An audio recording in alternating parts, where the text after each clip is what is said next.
जिनको पेड़ तोड़ने की आदत पड़ जाती है उनको पत्ते तोड़ने में मजा नहीं नहीं आता है। मैंने जाके प्रिंसिपल मैडम का वेट किया 1.5-2 घंटे 2.5 घंटे एंड वही प्रिंसिपल मैडम हमारे यहाँ 8 साल डायरेक्टर रही है। लोग बोलते हैं IIM में जाना जरूरी है सक्सेसफुल, ऐसा कुछ नहीं है सर। मुझे लगता है सक्सेसफुल बनने के लिए IIM वालों को बुलाना जरूरी है। लोग फ्रीडम को पता नहीं क्या बोलते हैं, जो करना है करो, वो आजादी नहीं है, वो बंदिश है। Discipline is freedom. So welcome Ritesh sir, thank you for coming in this podcast. Thank you Abhishek sir. काफी अच्छा लग रहा है मेरे को, पहले आपसे मुलाकात हुई एंड वापस मेरे को मिल के आपसे काफी अच्छा लग रहा है, एनर्जेटिक लगता है। राजस्थान, मेरे को किसी ने बोला राजस्थान मतलब powerful people come from Rajasthan. मैंने उनको लिखा था कि नहीं, इंडिया से आए हैं। सर मैं आपसे पहला क्वेश्चन ही पूछना चाहता हूँ कि मैं सबसे जनरली पूछता हूँ कि बचपन की जर्नी जो रही वो रही, बट एक 24-25 साल की उम्र में आने के बाद आदमी अपनी जॉब को ढूंढता है कि मैं जॉब कैसे करूँ। बट शायद मेरे को लगता है कि आपने वहां से बिजनेस स्टार्ट करना, आपका माइंडसेट बन गया कि मेरे को बिजनेस करना है। तो वो माइंडसेट आया कहाँ से और किस उम्र में आके आपने बिजनेस स्टार्ट किया? सर मैं एक थोड़ा सा आपको मेरी जर्नी के थ्रू लेके जाऊंगा। मतलब मेरा जो स्कूलिंग रहा है वो एक हिंदी मीडियम स्कूल से रहा है। We share this story with most of the people की हिंदी मीडियम से कैसे IIM बैंगलोर तक सफर रहा। एंड मोर ओवर जहाँ तक बिजनेस की बात है तो आई स्टिल रिमेम्बर 2007-9 में मैं बैंगलोर आया था अपनी MBA करने के लिए। एंड बहुत स्ट्रगलफुल, बहुत ही संघर्ष वाली जिंदगी रही है हम लोगों की। मेरे 2 छोटे ब्रदर्स हैं। एंड मोर ओवर क्या हुआ, जब 2007 में मैं बैंगलोर आया MBA करने के लिए, टू बी वेरी फ्रैंक मुझे पता भी नहीं था MBA क्या होता है, PGPM क्या होता है, PGDM क्या होता है। बिल्कुल एक्चुअली में कुछ भी नहीं पता था। एंड राजस्थान में कैसे बात होती थी, मतलब एक इंसिडेंट शेयर करता हूँ आपके साथ। मैंने जब बैंगलोर में एडमिशन ले लिया, मैं यहाँ पे पढ़ रहा था, तो मेरे फादर साहब बोलते हैं कि मेरा बेटा बैंगलोर में पढ़ रहा है, जबकि बैंगलोर में 100-150-200 कॉलेजेस हैं। तो कोई दूसरे अंकल उनको क्या बोलते हैं, BL यार मुझे लगता है कि बैंगलोर नंबर 2 चल रहा है आजकल, अहमदाबाद नंबर 1 है। मतलब उनके हिसाब से IIM is the only MBA college. तो उनको पता भी नहीं बैंगलोर में कहाँ पढ़ रहा है। And that was like embarrassing कि यार आप लोग सोच रहे हैं कि मैं IIM बैंगलोर में पढ़ रहा हूँ। एंड 2007 में जैसे ही MBA कंप्लीट किया, एंड आई एम श्योर आपको पता रहेगा उसके बाद it was the biggest recession of the country. सबसे खतरनाक रिसेशन था जहाँ पे लोग बैंगलोर छोड़ के भाग रहे थे। तो 2009 में मैंने अपनी फर्स्ट नौकरी स्टार्ट की with the institution by name Frankfinn institute of air hostess training, जहाँ 9,500 रुपये मेरी फर्स्ट सैलरी थी। And we don't come from that rich family जहाँ पे घर वालों ने कुछ सपोर्ट कर दिया। इनफैक्ट मेरे पापा ने अपना फ्लैट बेच के, अपना घर बेच के, in fact that was not a flat, गांव में एक घर था जो अपने हिस्से में आया हुआ था फैमिली के, तो वो बेच के मुझे इधर पढ़ने के लिए भेजा था। और मेरा छोटा ब्रदर रवि जो है वो मेरे को सपोर्ट करने के लिए पैसे भेजता था। वो अपना मनाली में नौकरी कर रहा था, एक 1,000-1,500 रुपए की, अपने किसी रिलेटिव के यहीं पे। एंड देन 2009 में इतना बड़ा रिसेशन था, बट 9,500 में भी आप बिलीव नहीं करोगे घर वाले बहुत खुश थे। उनको लगा कि यार अब एटलीस्ट मांगेगा नहीं। सब लोग बोले कि पहले तो बहुत दुखी हुए कि यार 50,000। एंड आपको एक चीज शेयर करना चाहता हूँ, मेरा जिंदगी का सबसे बड़ा ड्रीम था 50,000 रुपए कमाना। 2 लाइफ के सबसे बड़े ड्रीम थे। एक था कि किसी जिंदगी में कभी अंग्रेजी का एक शब्द बोलेंगे, इंग्लिश बोलना एक ड्रीम था। एंड आई स्टिल रिमेम्बर, मैं राजस्थान में भी जब कहीं पे बाजू में एक कुछ नदी थी, कुछ चीज था, तो मैं उन चीजों को बोला करता था। I used to repeat lot of words. And now I am a motivational speaker, I have been to many top places. And so वो ड्रीम भी आई थिंक कुछ हद तक पूरा हो गया। And I am still learning, and I always says fall in love with learning and the rest will follow. And then पहली नौकरी वहां पे स्टार्ट की। देन 5 महीने के बाद एक दूसरा MBA कॉलेज था जो स्टार्टअप कॉलेज था, वहां पे स्टार्ट किया एक्सेल बिजनेस एकेडमी करके, बैंगलोर यूनिवर्सिटी के बाजू में। नहीं, फ्रैंकफिन से आपने कहाँ पे, मतलब वो नौकरी कब तक आपने करी? वो मैंने करीब 6 महीने वहां पे की। 6 महीने की? 6 महीने नौकरी की वहां पे। एंड मेरे साथ एक प्रॉब्लम क्या है, मैं क्यूरियस बहुत हूँ जानने के लिए। मतलब वो क्रेजीनेस हमेशा से रही है। इनफैक्ट मैं आपके यहाँ पे बैठा हूँ अभी पॉडकास्ट पे, तो मैं ये दिमाग चला रहा हूँ कि ये सब कुछ हो कैसे रहा है। एक्चुअली स्पीकिंग तो मुझे लगता है कि हर जगह जहाँ पे भी हम जाए तो कुछ सीखने को मिलना चाहिए। तो वहां पे मेरी क्यूरियोसिटी पूरी नहीं हो रही थी। And to be very frank, मतलब क्या काम करते थे आप? मतलब वहां पे मैं हमारा बेसिक काम जो था डेटा कलेक्शन का काम था। I was working as a business development executive. In fact मैंने उस टाइम पे घर वालों को बताया भी नहीं था कि मैं फुल टाइम जॉब कर रहा हूँ। मैंने बताया था, एंड उनका हैप्पीनेस का एक और भी कारण था कि मैंने उनको बताया था कि मैं एक इंटर्नशिप मिली है मुझे लोगों को इंटर्नशिप में एक पैसा भी नहीं मिलता, बट मुझे मुझे मिल रहा है। 9,500 रुपए मिल रहे हैं। हम्म, एंड जैसे ही मेरी इंटर्नशिप कंप्लीट होगी तो मैं कम से कम, मुझे लगता है डबल तो मिलेंगे ही मिलेंगे। तो आई स्टार्टेड हंटिंग कि मुझे 6 महीने का इंटर्नशिप बोला है तो मैं हंट कर रहा हूँ जॉब, कुछ ना कुछ। तो फिर मैंने एक वहाँ पे मैं डेटा कलेक्शन, लाइक स्कूलों में जाया करते थे, कॉलेजेस में जाया करते थे। And to be very frank, जिन जिन एक दो कॉलेजेस ऐसे हैं जहाँ पे मैंने जाके प्रिंसिपल मैडम का वेट किया 1.5-2 घंटे, 2.5 घंटे, एंड वही प्रिंसिपल मैडम हमारे यहाँ 8 साल डायरेक्टर रही हुई है। एंड इनफैक्ट फ्रैंकफिन में जो मेरी बॉस थी, जिनको मैं रिपोर्ट किया करता था, तो वो हमारे यहाँ पे प्लेसमेंट डायरेक्टर रह के गई है 4 साल अभी राइट हमारे। Yes sir, 2 years back she has resigned.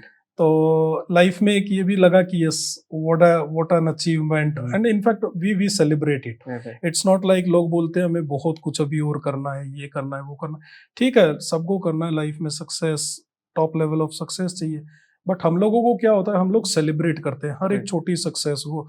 क्योंकि हम लोगों ने फ्रैंकली स्पीकिंग वो मम्मी का डब्बा देखा हुआ है जहाँ पे वो 10-10 रुपए के नोट हुआ करते थे मुड़े हुए।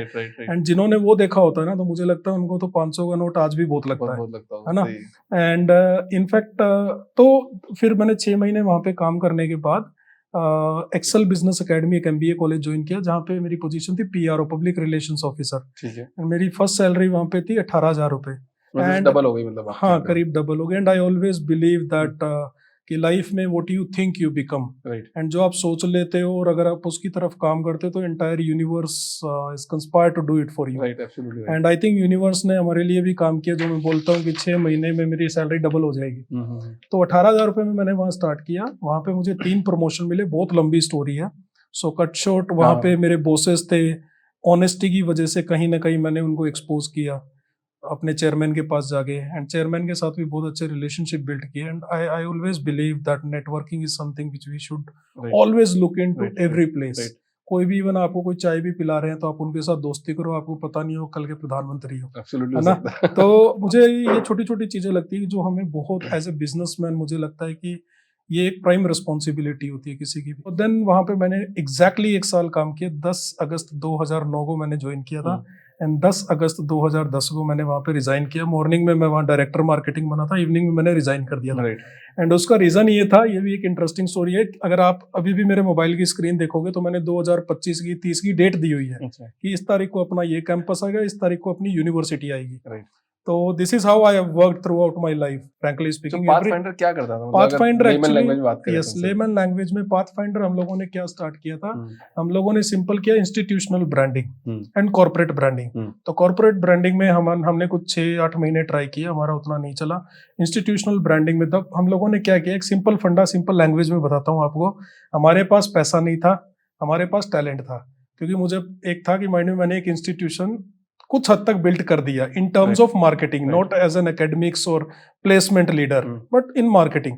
मतलब हमको पता था कुबेर कोश कि भैया पैसा कैसे आएगा बिजनेस में। तो हम लोगों ने क्या किया, बेंगलोर में एक ऐसे इंस्टीट्यूशन को देखना शुरू किया जो बहुत बड़े ट्रस्ट है, जो बहुत बड़े पैसे वाले इंस्टीट्यूशंस है, but at the same time they are not doing great in MBA programme.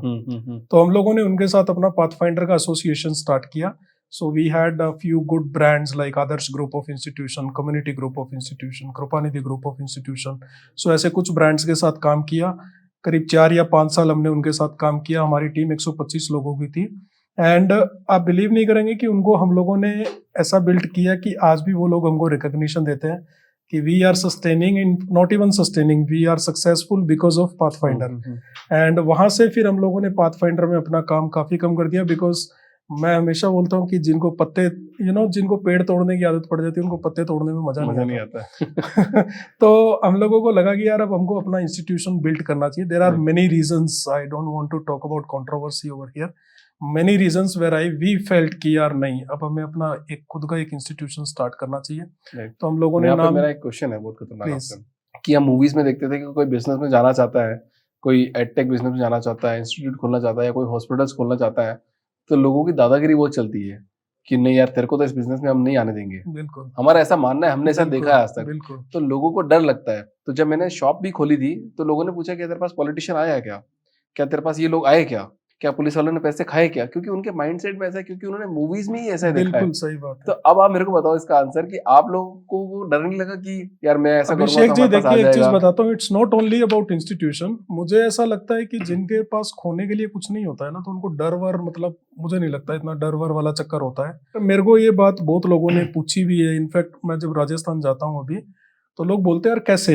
हाँ राइट। मतलब एक कॉलेज कैसे खोल दिया, वो भी एक हायर एजुकेशन का कॉलेज, हाँ। एक स्कूल खोलने में ऐसा होता है वैसा होता है। मैं उनको एक ही चीज बोलता हूँ कि आपको इसलिए नहीं पता क्योंकि आपके जानने वालों में प्लस दूर दूर तक किसी ने खोला नहीं है, राइट, तो जो आपने सुना आप उसी में बिलीव कर रहे हो। एब्सोल्युटली राइट सर, बिल्कुल सही बात बोली आपने। मतलब कि अगर आप में डर नहीं है, पहली चीज तो डर तो होना ही नहीं चाहिए। डर किस बात का सर? मुझे लगता है डर तब होता है जब आपके माँ बाप ने कोई आपके अंदर 20-30 करोड़ लगाया हुआ हो, आप जब समझ लगाया गए। नहीं, कुछ तो लगाया हमने नहीं तो तो माँ क्या बाप को डर? कुछ ना कुछ दिया ही है इन रिटर्न, राइट, मतलब उनका वो तो रिटर्न आप कभी भर ही नहीं सकते हो जो उन्होंने संघर्ष किया है। राइट। लेकिन मुझे नहीं लगता है कि आपके पास जब कुछ खोने होने के लिए होता है तो वो डर वर वाला चक्कर मुझे लगता नहीं है कि एग्जिस्ट करता है। तो क्या आपका कोई एजुकेशनल बैकग्राउंड रहा है क्या ऐसा, कि मतलब कि नहीं आपको सिर्फ एजुकेशन में ही जाना था, ये ऐसा कुछ पर्टिकुलर नहीं है पाथ सर, क्यों मैं फाइंड किया बताता हूँ, आपने? मेरे फादर साहब तो, हमारा चीनी का व्यापार था और वो भी बहुत ही छोटे लेवल का व्यापार। तो वहां पे भी मतलब क्या था, वो व्यापार तो था बट वो 4,000 रुपए महीने के घर के लिए उठाते थे। ठीक है। पहले टाइम में वो व्यापार नाम का हुआ करता था, राइट, मतलब वहां से आप 2-3 लाख रुपए नहीं उठा सकते हो राइट, किसी राइट, काम के लिए, बस राइट, वो राइट, 4,000 रुपए खर्चा उठाते रहो, उसको आप नौकरी बोल दो या व्यापार बोल दो। एब्सोल्युटली। तो वो गुड़ चीनी के धंधे में रहे हुए हैं जिंदगी भर। एंड हम लोगों ने क्या किया, अगर आप एजुकेशन की बात कर रहे हो तो मतलब एजुकेशन में तो मैं हमेशा से C+ वाला बंदा रहा हूँ। मैंने कोई ऐसा नहीं है कि मैंने कुछ थोड़ी फोड़ू पढ़ाई की हुई है और मैंने कुछ मतलब 90% और समथिंग। लोग बोलते हैं IIM में जाना जरूरी है सक्सेसफुल, ऐसा कुछ नहीं है सर। राइट, मुझे लगता है सक्सेसफुल बनने के लिए IIM वालों को बुलाना जरूरी है, राइट। आप समझ गए, जाना उनको जरूरी बुलाना, नहीं है उनको वहां पे, बुलाना जरूरी है। बुलाना जरूरी है। तो ऐसा नहीं है कि कोई एजुकेशन का बैकग्राउंड रहा था, it was just an accident. In fact I believe that most of the businesses, आप कितने भी बिजनेसेस देख Right. लीजिए, वो एक एक्सीडेंटल बिजनेस होता है, एब्सोल्युटली वो राइट। मुझे ऐसा लगता है। नहीं सही क्यों? बात है। क्योंकि हर आदमी, बहुत कम लोग ऐसे हैं जिनकी जेब में 10,000 रुपए या 10 करोड़ रुपए और वो बिजनेस स्टार्ट कर रहे हैं। दुनिया में बिजनेस वो स्टार्ट करता है जब आपके पास कुछ नहीं रहता है, Right. आप सोचते हो यार अब मैं किधर का भी नहीं रहा, ना अपने नौकरी के अंदर ये 20-30 हजार रुपए मिलने हैं, तो better to start our own business. तो अगर मैं एक पान की दुकान भी खोल लूंगा तो रोजाना के 1,000 रुपए कमा के 30,000 उससे तो ज्यादा कमा लूंगा और मेरा अपना ओनर हूँ। Right. तो वो मुझे कहीं ना कहीं लगता है कि बिजनेसमैन एक accident, so the same way this education field we have accidentally entered in that, and again thanks to recession. Right. मतलब थैंक्स टू रिसेशन, कि रिसेशन था इसलिए क्योंकि अगर अपने को 50,000 की जॉब मिल जाती तो जिंदगी में कभी व्यापार स्टार्ट नहीं होता। तो अब एक बात बताओ कि आप अभी आप ऑलरेडी सक्सेसफुल हो चुके हो, आप एक एमएनसी को किस तरह से देखते हो? एमएनसी को एक स्टार्टअप से क्या चीज सीखनी चाहिए? MNCs के अंदर, because they were the startup at once upon a time, right? तो जब भी उन्होंने अपना स्टार्ट किया होगा, एंड बट क्या होता है, मुझे कहीं ना कहीं लगता है जब आपकी कंपनी में 500-700 प्लस लोग हो जाता है तो आप कहीं ना कहीं भटक जाते हो। भटक जाए। तो जब आप भटक जाते हो ना, तो उस टाइम पे मुझे लगता है एक्चुअल चैलेंजेस स्टार्ट हो जाते हैं। See, we are not in the race of money, right. Right? जब आपके पास नहीं क्यों 500-700 नहीं हो, लोग मतलब होंगे, आप पैसे की रेस में क्यों नहीं मानते हो अपने आप को? तो मेरे को मनी क्या है, मनी मेरे को एक बाई प्रोडक्ट लगता है। मुझे लगता है कि आप काम करते जाओ, हाँ, जिस चीज में घुस गए शिद्दत से काम करो, मतलब जहां पे 10 घंटे चाहिए वहां पे 100 घंटे काम करो, and money is a by product. See, money doesn't come to those who work for money, Right. Money comes to those who create an extreme values. तो किसी आप के लिए value एक्सट्रीम create वैल्यू करना, क्रिएट आप करो, कहना आप चाह रहे हो? कुछ भी काम करो उसमें वैल्यू क्रिएट करो। मैं आपके साथ बैठा हूँ, ईमानदारी से बैठना चाहिए यहाँ जी पे, राइट। मतलब मैं ऐसे नहीं बैठना चाहिए कि बस मुझे खत्म करके भागना है। हाँ, अब ये प्रोसेस में चाहे 3 घंटे लग जाए चाहे 5 घंटे लग जाए, मतलब ये ऐसा करेंगे कि आधे Right. घंटे का या 15 मिनट का शो जबरदस्त बने। This is absolutely. What I believe in. Hmm. मुझे क्या लगता है, कुछ चीजें जो होती है ना वो बाय प्रोडक्ट होती है, तो मनी मुझे हमेशा से बाय प्रोडक्ट लगती है। Right. एंड मुझे लगता है बाय प्रोडक्ट, जैसे कहते हैं ना, माँ बाप की सेवा करो तो आशीर्वाद बाय प्रोडक्ट होता है, राइट। है ना? तो हाँ। आप सेवा करते जाओ, हम्म। आप ये मत सोचो मैं सेवा इसलिए कर रहा हूँ मम्मी सिर पे हाथ रखेगी और मैं करोड़ कमा लूंगा, नहीं। Right. तो मुझे लगता है आप करोड़ छोटा सोच रहे हो, फिर 50-100 करोड़ आएंगे। Right. तो वो जो चीजें दुनिया में बाई प्रोडक्ट होती है ना, तो उसके बारे में, मैं मंदिर में जा रहा हूँ तो मैं सोच रहा हूँ अरे भगवान मेरे को ऊपर से कुछ देगा, नहीं। Right. मेरा मैं वहां पे जा रहा हूँ किसी चीज के लिए। तो आपकी लाइफ में कोई मेंटर आपने रखा था या फिर ऑटोमेटिकली कोई बन गया, या फिर किसी को आप एडमायर करते हो लाइफ में? सर अगर मेंटरिंग ही देखिए, मैं मेंटरिंग में I always believe that everybody should have a guru in the life, but we should keep changing our guru. क्योंकि अगर मान लीजिए मुझे एक एम्पायर खड़ा करना है जहाँ पे मेरे 100 लोगों की टीम होनी चाहिए, Right. तो पहली बात तो मेरा मेंटोर कौन होना चाहिए? मेरा मेंटोर एक ऐसा आदमी होना चाहिए जिसकी पहले से 100 लोगों की कंपनी है, Right. क्योंकि वो मेरे को ऐसे बहुत सारे हर्डल से बचा देगा, Right. राइट? तो मैंने वैसे मेंटोर रखा, देन हम लोगों ने एक सर्टेन लेवल रीच किया, तो रीच करने के बाद अपना मेंटोर चेंज किया। एंड इनफैक्ट मेरा बिगेस्ट मेंटोर जो लाइफ में रहे हैं बुक्स रहे हैं। बुक्स। तो यस, तो और मैंने पिछले 3 साल में करीब मेरे हिसाब से शायद 200-250 प्लस किताबें मैंने पढ़ दी। एंड आई ऑलवेज रीड, मैं अपना टाइम वेस्ट नहीं करता हूँ। जहाँ तक वेस्ट करने की बात है तो मैं क्या करता हूँ, जैसे लोग कुछ भी किताब पढ़ लेते हैं, उनको मजा आ रहा है, मेरे को 3 टाइप की किताबों में मजा आता है। एक पब्लिक स्पीकिंग से रिलेटेड, एक लीडरशिप और एक एंटरप्रेन्योरशिप। राइट। जैसा कि आपने बताया कि आप सुबह 4:30 बजे उठते हो, 2.5 साल से उठ रहे हो और कंटिन्यू आप एक फोकस्ड काम कर रहे हो। सोशल मीडिया पे बहुत लोग ये बात बोलते हैं, जब मर्जी हो जब सो, जब मर्जी हो जब उठो, जो करना है वो करो, जिसमें दिल है वो करो। एट यहाँ पे आप डिसिप्लिन की बात कर रहे हो, दोनों बहुत अलग बातें हैं। सर मुझे क्या लग रहा है, देखिए, एक आपने कोट सुना होगा, discipline equals freedom. Right. Discipline से बड़ी आजादी नहीं है जिंदगी में। लोग फ्रीडम को पता नहीं क्या बोलते हैं, जो करना है करो, वो आजादी नहीं है। राइट। वो बंदिश है। राइट। Discipline is freedom. मैं एक एग्जांपल देता हूँ छोटा सा। मैंने अपने बच्चों के लिए कॉलेज के अंदर टाई पहनना कंपलसरी है, ठीक है। तो एक डिसिप्लिन का एग्जांपल देता हूँ। बच्चे आगे पूछते हैं, सर टाई क्यों पहनना है? मुझे टाई पहनना पसंद नहीं है। Okay fine, I understand, but if you will where the tie तो उसके साथ साथ आपको बेल्ट भी प्रॉपर रखना पड़ेगा, स्पोर्ट्स शूज भी नहीं पहनोगे आप, प्रॉपर जूता पहनना पड़ेगा, पैंट पहननी पड़ेगी, शर्ट, टाई आप सीधा लटका के नहीं आ सकते हो। That is one way of looking at it from the personality aspect. But discipline aspect से अगर आप देखोगे, एग्जाम्पल, मैं एक दिन टाई पहन के नहीं आया, पर्पजली नहीं आया, भूल गया, वॉट एवर द रीजन, आप क्या करोगे पता है? पूरे दिन अपने आप को छुपाते हुए फिरोगे प्रोफेसर से, लोगों से। दैट मीन्स वो बंदिश है। राइट। अगर लेकिन आप टाई पहन के जा रहे हो तो आप एकदम ऐसे चल रहे हो। आप समझ गए? डिसिप्लिन इक्वल्स, एक और ब्यूटीफुल एग्जांपल देता हूँ। एग्जांपल, मेरा मोबाइल फोन पड़ा इधर, मेरी बीवी आ जाती है घर में, ठीक है, और आते ही सडनली मेरा मोबाइल फोन लेती है और बोलती है, अच्छा मैं उसको, अगर मेरे मोबाइल में कुछ है तो मैं क्या करूंगा? अरे दे दे दे, इसका पासवर्ड खुलेगा नहीं तेरे से, मैं कुछ करूंगा, ट्रिक्स करूंगा ताकि वो देख नहीं ले। लेकिन अगर मैं डिसिप्लिन हूं, मेरे मोबाइल में कुछ नहीं है, I am free. Abhishek ji खोलो, वाइफ की फ्रेंड खोलो, कोई भी खोलो, पुलिस वालों के साथ भी यही केस होता है, हेलमेट नहीं लगाते अपन लोग, एब्सोल्युटली भागते हैं। यस। तो आप क्या करते हो? गलियों से निकलते हो, है ना, आप छुपते हुए भागते हो, रॉन्ग साइड भागते हो, एक्सीडेंट होने के chances. Discipline equals freedom, this is the biggest freedom which people don't understand. मैं 4:30 बजे जब तक नहीं उठता था ना जिंदगी में, आप मानोगे नहीं, मेरे को हर दिन गिल्ट होता था। मैं 8:30-9 बजे उठता था, उठते नहाता था, भागता था, कभी ब्रेकफास्ट नहीं करता क्योंकि मीटिंग है, ऑफिस में पहुंचना है। तो मुझे क्या लगता है, मैं फ्री नहीं था। इससे ज्यादा फ्री आदमी क्या होगा? इससे ज्यादा आप फ्री क्या होगे? पहले भी 6 घंटे काम करता था, ऑफिस तो 11 बजे ही जाता था, लेकिन पहले क्या करता था, 6 घंटे खराब कर रहा था। मतलब मेरे ख्याल से ज्यादातर लोगों की प्रॉब्लम सिर्फ दिमाग में ही है, रियलिटी में नहीं है। एब्सोल्युटली सर, मुझे कहीं ना कहीं लगता है कि लोगों को पता ही नहीं है कि मैं सही हूं या गलत। राइट। तो whatever I am saying according to me I am right, because मैंने देखा ही वही है। तो जो मैंने देखा है, तो मेरी एक आदत है, मैं कभी भी किसी भी विचार विमर्श, मंथन होता है, कोई डिस्कशंस होता है, मैं कभी भी सामने वाले की बातों को डिनाई नहीं करता हूँ। मैं बाय करता हूँ उसको, सोचता हूँ, फिर ये सोचता हूँ कि अपने साथ ये फिट हो सकता है कि नहीं हो सकता। ये गलत नहीं बोल रहा है, बट फिट होता है तो करेंगे, नहीं तो नहीं करेंगे। तो आपने अभी इतनी अपनी अच्छी जिंदगी जी ली, जहाँ पे अपने पाथ फाइंडर को बनाया, अच्छे से बना लिया, फिर आपको लगा नहीं मेरे को इसमें नहीं जाना था, मैंने आपका दूसरा बिजनेस बिल्ड कर लिया, उसको भी बहुत अच्छा सा बिजनेस बिल्ड कर लिया। अभी आता है फ्यूचर पर्सपेक्टिव, क्योंकि आपकी इतनी जिंदगी निकाल चुके हो, आप ऑलरेडी पैसा कमा चुके हो, आप एक प्रोसेस बना चुके हो जिसमें आप सिस्टम में हो या नहीं हो, पर आपका सिस्टम चलता रहेगा। बट आपके फ्यूचर प्लान्स क्या है? फ्यूचर प्लान सर हमारा एक, देखिए, पहले हम लोग कभी भी बहुत लॉन्ग टर्म प्लान्स नहीं करते हैं। I always call it as mission 1000 days. अगर आपने मेरे बोर्ड पे देखा होगा, 1000 डेज, इसमें जो करना कर लो, करना है जो कर लो, उसके बाद अगले 1000 डेज का प्लान करेंगे। एंड अगर आप मेरा अभी मोबाइल फोन की स्क्रीन देखोगे, उस पे लिखा है मिशन 1000 डेज। मेरे चैम्बर में जाओगे तो वहां पे बोर्ड पे मिशन 1000 डेज, घर पे 1000 डेज। एंड उस 1000 डेज में हम लोग क्या करते हैं, कुछ भी एक नया प्लान करते हैं, चाहे वो फॉर्म ऑफ बिजनेस हो या फॉर्म ऑफ डिपार्टमेंट हो, but it should impact on a larger scale. ऐसा नहीं है कि एक छोटे स्केल पे इम्पैक्ट करना चाहिए। तो अभी जो हमारा अगले 1000 दिन का टारगेट है, we want to create a world class process, जहां हमारा प्रोसेस बिके मार्केट में, प्रोडक्ट नहीं बिके, हमारा प्रोसेस बिके। लोग हमारे को आगे बोले कि आपका पेस सर्टिफिकेट चाहिए, हमने उसको पेस नाम दिया है कि हमारा पेस सर्टिफिकेट पूछे और इंस्टीट्यूशंस वाले और यूनिवर्सिटी वाले कि यार आपका एज इट इज हमें रेप्लिका करना है। ओके।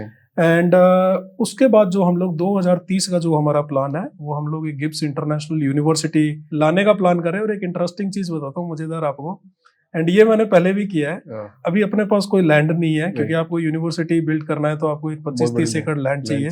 तो हमने अपने आर्किटेक्ट को बोला कि यार एक ना आप मेरे लिए लैंड डिजाइन करके दो। एंड एक प्लान डिजाइन करके दो यूनिवर्सिटी का। तो वो बोला यार एक्चुअल लैंड चाहिए, ऐसे कैसे डिजाइन करके दूं? मैंने कहा नहीं, आप एक विजुअलाइज करो। तो हमने अपने जानने वाले एक जिगनी में थे उनकी लैंड पे, वहां ले जाके उनको एक ऐसे ही राउंड अप करवा दिया।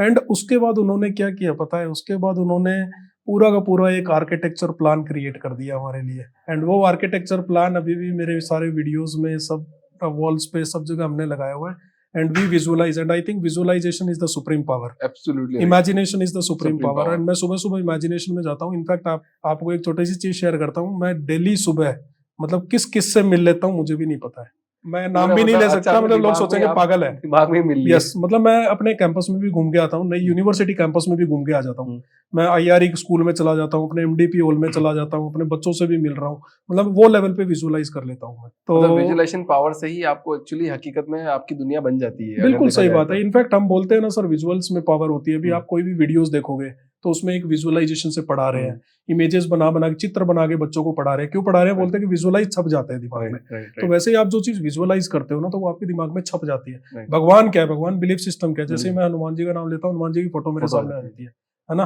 तो आप उसी चित्र को देख के आप हाथ जोड़ रहे हो।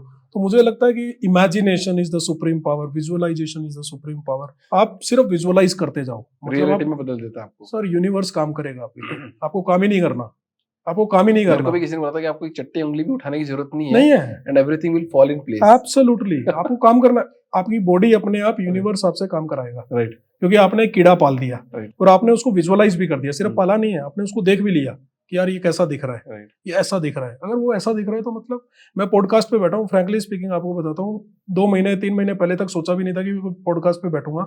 लेकिन जब मैंने यूट्यूब वीडियोस देखे, लोगों की बातें सुनी, तो मेरे को लगा यार, इनफैक्ट अपनी स्टोरी के बारे में यहाँ पे इतनी बात नहीं की, that is quite inspiring and how we have grown up. लेकिन मैं जब स्टोरीज को सुनता हूँ, मेरे को लगता था यार इसमें तो बहुत कुछ है ही नहीं। जब लोग इससे इंस्पायर हो रहे हैं तो अपने जब जाएंगे और बोलना शुरू करेंगे तो मुझे लगता है अपने तो फाड़ देंगे। राइट। तो मतलब आपने विजुअलाइज करना शुरू कर दिया, मैंने विजुअलाइज शुरू किया कि यार अपने, मैं बैठा हूँ इसकी जगह, तो मैं कैसा क्या कर रहा हूँ।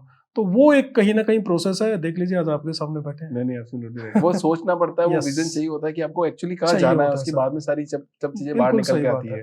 तो अभी आप तीनों ब्रदर का कैसे साथ में कैसे चल रहा है? मतलब बिकॉज बोला जाता है ना कि भाई भाई में तो लड़ाई हो जाती है, कैसे आप उसको मैनेज कैसे करते हो? क्योंकि लोगों को इंस्पिरेशन तो देना ही पड़ेगा कि यार नहीं, भाई भाई भी साथ में काम कर सकते हैं। सर मेरे को तो लगता है किसी भी आप बिजनेस कर रहे हो या जॉब कर रहे हो या कुछ भी कर रहे हो, तो लाइफ में यूनिटी ही एवरीथिंग। राइट। तो हमारे तीनों ब्रदर का अगर आप यूनिटी देखेंगे तो आज 11 साल हो गए, 12 साल व्यापार में। एंड कहीं ना कहीं मुझे लगता है पैसा एक ऐसी चीज होता है जहाँ पे कुछ प्रॉब्लम क्रिएट होता है। तो मैंने कॉन्वर्सेशन में ये चीज आपके साथ शेयर करी है कि अपने तीनों भाई पैसे वैसे की तरफ ज्यादा अट्रैक्ट नहीं होते हैं। इनफैक्ट मैं आपके सामने बैठा हूँ, आप थोड़ा तैयार हो गया आया हूँ, बट ऐसे मैं जनरली रहता नहीं हूँ। तो मतलब अपने को किसी चीज से ऐसा प्यार नहीं है। मतलब ऐसा नहीं है कि, हाँ ऐसा नहीं है कि हमको कुछ बाय नहीं करना, I have bought the best of the best vehicle, I wear the best of the best, but at the same time like materialistic चीजों से बहुत ज्यादा प्यार नहीं है। एंड वो रीजन कहीं ना कहीं हम तीनों भाइयों में है। एंड एक हमारा सबसे तीनों भाइयों की बॉन्डिंग का अगर आप बिगेस्ट रीजन पूछोगे तो we don't decide for others. Okay, मतलब मैंने कोई डिसीजन ले लिया, मतलब वो दी एंड है, दोनों ब्रदर्स विल से यस। अगर उसने ले लिया, रवि ने ले लिया, प्रदीप ने ले लिया, मतलब उसके बाद हम लोग कोई भी चीज, मुझे कहीं जाना है, चाहे सही डिसीजन हो चाहे गलत डिसीजन हो, डजंट मैटर। सर डिसीजन तो सारे सही होते हैं, या तो गलत होगा तो आप डिसीजन को सही कर लो, और इससे ज्यादा क्या होगा, राइट, है ना। और जब आपका सगा भाई ले रहा है तो मुझे लगता है कि उसने आपसे ज्यादा 5-7 बार फोरकास्ट कर लिया होगा उसको। राइट। एंड जो हम बिजनेस में रिस्क की बात करते हैं, जो डिसीजन मेकिंग की, तो मुझे रिस्क विस्क लगता नहीं है सर। मुझे लगता है RISK मतलब rise in the sky. Risk विस्क मुझे इतना लगता नहीं है। क्यों नहीं लगता? क्योंकि मुझे लगता है how good you are at forecasting. Business is all about forecasting, anything in life, even leadership is all about forecasting. आप कोई कंपनी ज्वाइन करते हो एज एन एम्प्लॉय, तो पहले फोरकास्ट करते हो, है ना, कि यार ये कैसा होगा, ये ऐसा होगा। और अगर if you are good at forecasting, you grow up with that company. तो you have to be great at forecasting rather than always thinking risk ले। सर एक कहानियां बन जाती है, किसी ने 1-2 करोड़ रुपया कमा लिया तो बाद में लोग बोलते हैं मैंने अपनी जिंदगी में रिस्क लिया। रिस्क नहीं होता कुछ भी उस टाइम। रिस्क छोड़िए, उस टाइम खोने के लिए कुछ नहीं होता है। तो क्या रिस्क होगा? क्या रिस्क होगा? आप खो तो कम बन जाए, 50-60 करोड़ रुपए खो रहे हो तो इसका मतलब रिस्क है। और अगर आप 50-60 करोड़ रुपए खो रहे हो, इसका मतलब आपका बहुत पैसा ऑलरेडी पड़ा हुआ है, तो आप क्या रिस्क ले रहे हो? कोई रिस्क नहीं है sir. It's all about forecasting. Even हम कहीं पे भी इन्वेस्ट करते हैं, कुछ भी करते हैं, पहले फोरकास्ट करते हैं, पहले उसको पूरा रीड करते हैं, उसका पास्ट प्रेजेंट फ्यूचर रीड करते हैं, सब सब कुछ देखते हैं, देखने के बाद इन्वेस्ट करते हैं, राइट। राइट। तो मुझे लगता है अगर आप जितने अच्छे फोरकास्टिंग में होंगे उतना ही अच्छा आपका डिसीजन मेकिंग होगा। Right. तो वो मुझे कहीं ना कहीं हम तीनों ब्रदर में लगता है कि हम लोग फोरकास्टिंग अच्छी करते हैं डिसीजन मेकिंग से पहले।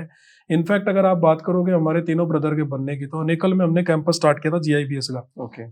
4.5 एकड़ लैंड पे। तो हम लोग गए थे कोई और लैंड ऐसे ही देखने के लिए।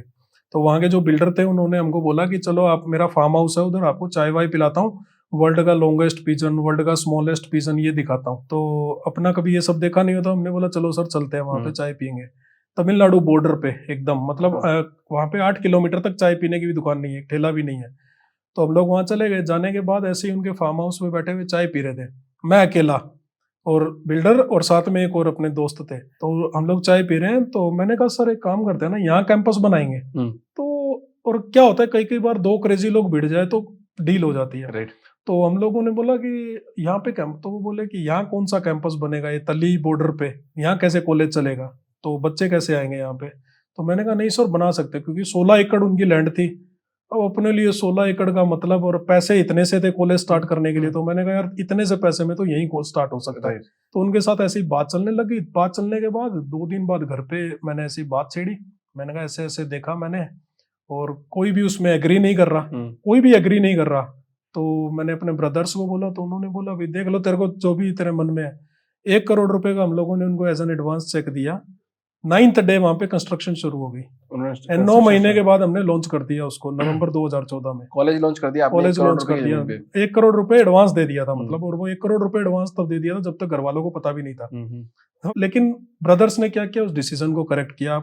हम लोग उस बॉर्डर के ऊपर जहाँ पे चाय पीना परिंदा भी पर नहीं मारता था, 400 बच्चों को अंदर रखते थे कैंपस के अंदर। तो वहाँ बंदे लेके आ गए, 400 बच्चों को अंदर रहते थे। मतलब we were one of the premium. तो कितने साल में कॉलेज खड़ा कर दिया आपने? 1 ही साल में? हमारे फर्स्ट ईयर में करीब 112 बच्चे पढ़ रहे थे, एंड कश्मीर से कन्याकुमारी तक, नेपाल के सब जगह के बच्चे, तो ऑल इंडिया के बच्चे हमारे पास थे। एंड वो कहीं ना कहीं हमको फेथ था, टू बी वेरी फ्रैंक। ऐसा कोई रिस्की डिसीजन नहीं था, क्योंकि हमने पहले से ऑलरेडी 3-4 इंस्टीट्यूशन लोगों के बिल्ड कर चुके थे। तो आपको पता था स्टूडेंट कैसे आएंगे, कैसे होगा। हमको एक्चुअल में अगेन फोरकास्टिंग। तो और प्लस क्या होता था, पैसा अपना लगता नहीं था। ऐसे लगता यार पता नहीं कहाँ से आया है, तो अपने लगा देते हैं कहीं पे, अपना लगता नहीं था। तो that was the major reason we came up. And एक कहीं ना कहीं हमको वो अट्रैक्ट कर रहा था कि यार मैं रिपोर्ट क्यों कर रहा हूँ किसी को, बीइंग अ कंपनी ओनर मैं किसी को रिपोर्ट क्यों कर रहा हूँ। तो वो कहीं ना कहीं ये कीड़ा था, and that is where we started GIBS, and I think now it is one of the premium brand in Bangalore. Congratulations, thank you so much. And एक मैनेजमेंट इंस्टीट्यूशंस में अपना एक अच्छा खासा नाम है, एंड अगर आप सोशल प्रेजेंस देखोगे and as a market value, तो आज हमारे यहाँ करीब 750 बच्चे पढ़ रहे हैं दोनों कोर्सेज में। एंड फ्यूचर में we are expanding it like anything after July 2024। तो अभी प्रोसेस मैनेजमेंट में फुल ऑन काम कर रहे हैं। एक मेरा आखिरी क्वेश्चन आपसे ये है कि अब आप एंटरप्रेन्योर जो लोग नए बन रहे हैं उनको क्या एक सॉलिड कोटेशन बोलना चाहते हो आप? सर मैं एक 7 इंपॉर्टेंट मैसेजेस देना चाहूंगा जो मैं लेके आया हूँ अपने साथ। लिख के भी लाए हैं? यस, ये 7 इंपॉर्टेंट मैसेजेस हैं जो दुनिया के 1% लोग करते हैं। अगेन बाकी के 99% लोग इनको रिपोर्ट करते हैं। सबको एक प्रॉब्लम होती है फर्स्ट स्टेप कैसे लिया जाए, और ये 7 इंपॉर्टेंट मैसेजेस मैं उनके लिए दूंगा। Start before you are ready to start. Absolutely. Never say I don't know where to start. The first step is to figure out the first step, and this is the most important part. Done is better than perfect. Perfection is a myth. Absolutely. Done, do it right now. Develop thick skin. मतलब चमड़ियां उखेड़ने वाले बहुत लोग आएंगे, इतनी thick कर दो कि आपको दर्द ही नहीं हो। Shut up and listen. Be a great listener. And the last point is ego is enemy. E for eliminating, G for good, O for opportunity. Believe in God. G for God, G for generator, O for operator, D for destroyer. वही हमको बनाता है, वही हमारे को खत्म करता है। तो this is something, these 7 points are very close to my heart, and I always believe अगर सब लोग इन 7 पॉइंट पे काम करने लग जाए तो आपको कुछ भी जरूरत। ये पेपर हम ले सकते हैं सर? बिल्कुल सर, जरूर ले सकते हैं, जरूर ले सकते हैं। I will keep it in my pocket. Sure. Thank you sir. Thank you for coming in this podcast. Thank you Abhishek ji for having me in your मजा आ गया podcast. मतलब आपके साथ बात करके एनर्जेटिक लगता है। मतलब एक आदमी का जो थॉट प्रोसेस है वो कितना शार्प है, उसकी वजह से आप कहाँ पहुंच सकते हो। सर क्रेजीनेस कभी जाना नहीं चाहिए। राइट। पागलपन मतलब mad itself says that master of association and dreams. Absolutely sir. तो वो मैडनेस कभी जाना नहीं चाहिए. And I think if you are crazy, if you are passionate about something, नहीं तो भगवान पूरी आपके साथ कायनात है, आपके साथ लग रहेगी. जाती है. Great sir, nice meeting you sir. Same here sir, thank you so much. Thank you Abhishek.